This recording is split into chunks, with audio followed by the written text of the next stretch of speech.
अस्सलाम वालेकुम नाज़रीन, आप देख रहे हैं फोटो हार्ट टाइम और इस वक्त हमारे साथ मौजूद हैं सेनेटर मुश्ताक अहमद साहब। सर ये बताइए कि सबसे पहले कि ये ट्रांसजेंडर एक्ट जो है आपने उसके ऊपर आवाज़ उठाई, इससे पहले भी इस क्या कहते हैं सेनेट के अंदर और भी दीगर सेनेटर साजिद मीर साहब हैं, सेनेटर हाफिज़ अब्दुल करीम और अताउर रहमान साहब मौजूद हैं। अकेले आप ही क्यों, आपके साथ ही क्यों नहीं खड़े हो रहे?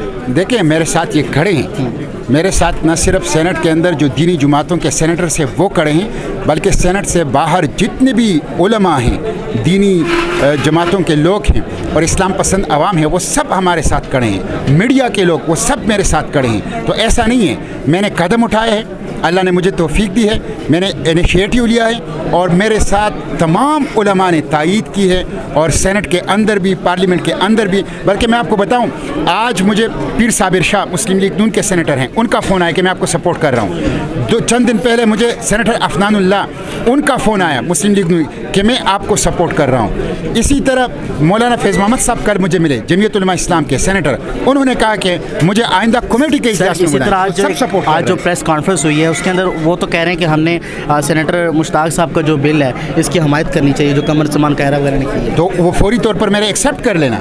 उनकी वजारत क्यों मुखालफत कर रही है, उनके वफाकी सेक्रेटरी कमेटी में क्यों मुखालफत कर रहे हैं, उनके हुकूमत क्यों रुकावट बन रही है। अगर वो मेरे तरामीम को दुरुस्त समझती हैं तो फौरी तौर पर उसको एक्सेप्ट करें और फौरी तौर पर उसके ऊपर वो आर्डिनेंस भी जारी कर सकते हैं। सर ये क्या वजह कि ख्वाजा सरा भी इस कानून के खिलाफ आपके साथ खड़े हैं? इसलिए कि ये ख्वाजा सरा को हुकूक नहीं दे रहा, उनका इस्तेहसाल कर रहा है, उनकी आड़ में शादी और निकाह के इदारे को तबाह कर रहे हैं, उसकी आड़ में कुरान के विरासत कानून को तबाह कर रहे हैं, उसकी आड़ में मुस्लिम खवातीन की शर्फ नस्वां को तबाह कर रहा है और उनका जो हकीकी इंटरसेक्स हैं या खुनसा हैं उनके इस्तेहसाल कर रहा है। और ये जो इस बिल के मुखालिफिन हैं वो कह रहे हैं कि जमात इस्लामी को इस बिल से क्या तकलीफ है?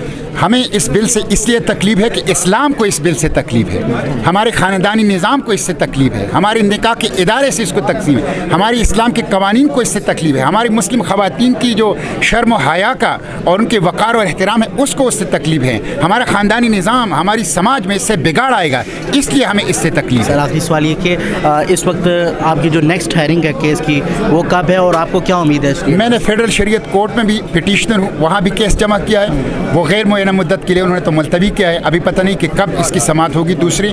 उसके साथ साथ मैंने सेनेट के अंदर भी, पार्लियामेंट के अंदर भी तरामीम पेश की है, जिस पे एक इजलास 5 सितंबर को हो गया है, दूसरा इजलास अक्टूबर में होगा, जिस पे कमेटी इस पे वोटिंग करेगी और अपनी रिपोर्ट फाइनल करके सेनेट को भेजेगी। बहुत शुक्रिया।